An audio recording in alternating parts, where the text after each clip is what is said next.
Voilà, par contre, je veux pas de clim. Ta Les gueule. voyageurs qui Non, ne feraient pas chut, plus de tais-toi, nuit. tais-toi. Donc c'était toute la logique. Chut, chut, pas plus de bruit. Chut. Aujourd'hui, on va parler de la Fisker Karma, qui est un véhicule que mon père a failli acheter et je la connaissais pas du tout. Et aujourd'hui, je la trouve magnifique. Je me tâte même plus tard à en acheter une, ce qui est d'ailleurs impossible à acheter aujourd'hui. Pourquoi c'est impossible d'en acheter une? Alors, il faut savoir que Fisker, qui était justement le directeur artistique, notamment chez Aston Martin pour avoir fait la DB9 et chez BMW la Z8, il s'est dit pourquoi je ne créerais pas ma marque? Parce que ces deux modèles qu'il a créés ont fait un succès phénoménal, artistique de l'année, bref, la voiture la plus belle. Bon, bref. Du coup, il s'est dit bah, je vais faire ma marque de voiture et comme ça, je vais tous les enculer. C'est pour ça qu'il a créé du coup la Fisker Karma, je reviendrai sur les noms plus tard, qui est la première berline, il faut savoir berline, a été designée par Fisker et, attention, écologiquement responsable. C'est une berline de luxe à autonomie prolongée. Donc, c'est un peu farfelu. Là, vous allez comprendre pourquoi ça n'a pas fonctionné.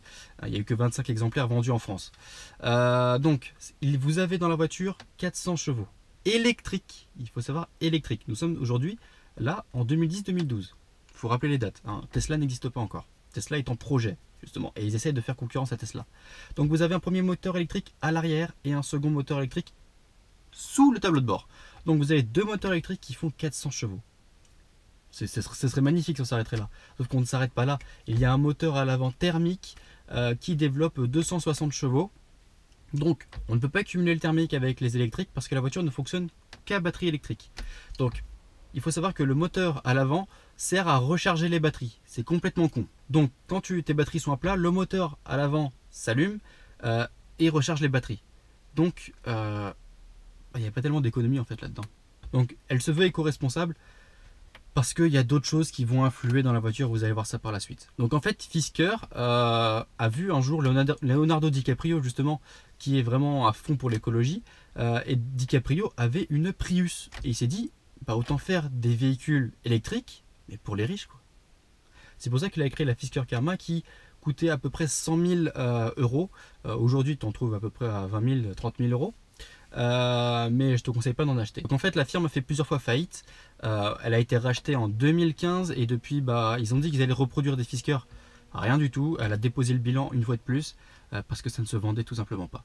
Donc d'une part, son architecture au niveau des moteurs qui est complètement débile, mais d'autre part parce qu'il y avait d'autres inconvénients. C'est que cette véhicule technologiquement était à la pointe de la technologie, mais très très compliqué. Sur le toit, il y avait un panneau solaire. Si tu as un accident, une rayure, quelque chose que tu casses, il est irréparable. Parce que ce sont des pièces qui n'ont pas été faites en grande série et il n'en existe même d'ailleurs plus aujourd'hui. Et vu que Fisker n'existe plus pour pouvoir le réparer, bah tu peux pas trop te plaindre à Noroto, quoi. Donc de 1, elle est très compliquée à entretenir et à réparer. De 2, il faut savoir qu'à l'arrière, c'est une berline. Tu n'as pas de coffre. Certes, elle est très très belle, elle est coupée, elle est très sportive, ça on est d'accord, hein. Elle est magnifique, quand tu la regardes, là je vous mettrai quelques photos, elle est magnifique. T'as pas de coffre, t'es une berline, t'es faite pour transporter du monde, des parents avec des enfants, t'as pas de coffre. Comment tu fais? Tu peux à peine mettre une valise, enfin même pas, une grosse valise ça passe pas, faut mettre un sac, c'est complètement débile. On peut faire oublier ces petites pilules avec notamment le moteur électrique qui fonctionne avec le thermique, donc c'est assez bizarre si tu comprends pas. Enfin déjà même le vendeur, comment il te vend la voiture, t'as un moteur thermique qui recharge l'électrique, mais l'électrique tu peux aussi le brancher pour recharger 60 km, c'est un bordel. T'as le panneau solaire en plus qui peut recharger ta voiture, waouh, qui recharge en fait que dalle, hein, on va pas se le cacher. En plus de ça, à l'intérieur, ça c'était pas mal. Ça, là je dis chapeau. Tu as tout ton cuir qui est du cuir réutilisé. C'est-à-dire que c'est du cuir qui a été retravaillé, retanné, qui a été repeint, enfin, je sais pas comment on peut dire peint, enfin c'est la tannerie quoi, qui a été refait, donc c'est que du cuir qui a été réutilisé. On n'a pas acheté du cuir pour faire la voiture. De plus, tout le bois, tout en fait, tout ce qui constitue la voiture niveau intérieur et extérieur pour la peinture, parce qu'il y a des pigments qui ont été utilisés à partir de d'autres pigments, tout est de la récup en fait. Donc c'est pour ça que la voiture se veut éco-responsable. Cependant, tu n'as que 4 places.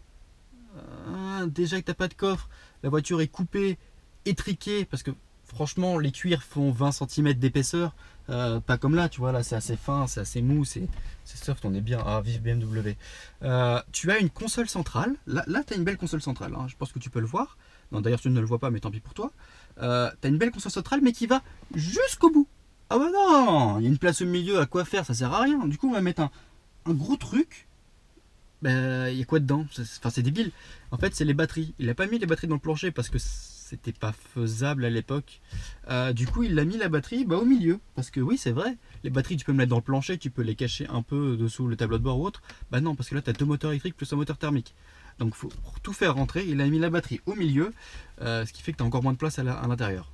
Fisker justement a vu Tesla arriver, hein, parce que Tesla était en conception, ils ont présenté leur projet en même temps que eux, sauf que Fisker l'ont produit directement et a fait un échec et qui a provoqué la faillite. Peut-être ce qui a fait justement qu'Elon Musk a bien fonctionné, parce que lui est arrivé plus tard avec un projet vraiment bien abouti, bien pensé, tu vois, gros coffre, grande autonomie, tout ça, alors que Fisker se sont un peu lancés dans le bain, se sont mal lancés. Tesla les a un peu tués parce que Tesla a justement déposé des brevets et qui ont fait qu'il y a eu un engouement autour de Tesla, et Fisker justement qui commence à se faire connaître à chuter quoi, tout simplement. Donc aujourd'hui ce véhicule se fait rare, t'en trouves pas beaucoup partout, ça court pas dans les rues. C'est con parce que c'est une véhicule électrique qui, quand le thermique ne fonctionne pas, parce que le thermique ne fonctionne pas tout le temps, a un bruit sympathique. En fait, ils ont mis des enceintes sous la voiture qui produit un son d'un vaisseau spatial qui vient de l'Odyssée de l'espace. Ce son est magnifique. Quand tu entends la voiture rouler, c'est beau quoi.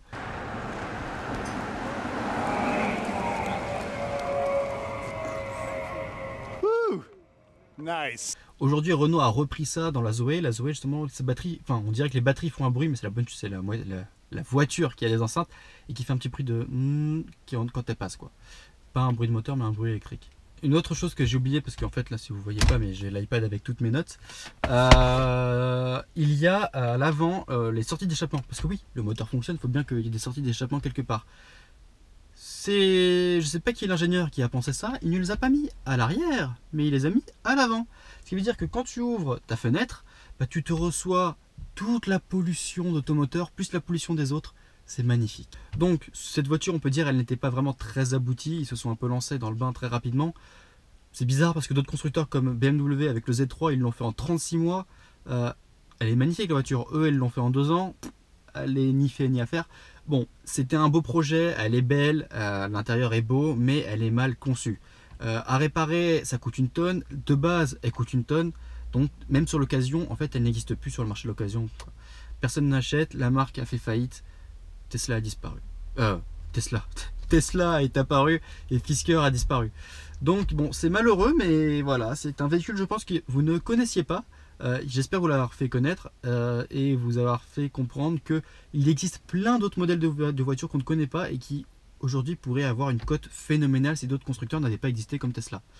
La prochaine vidéo, justement, il y a un autre constructeur qui aujourd'hui n'existe plus, qui existait avant et dont les voitures cotent à mort.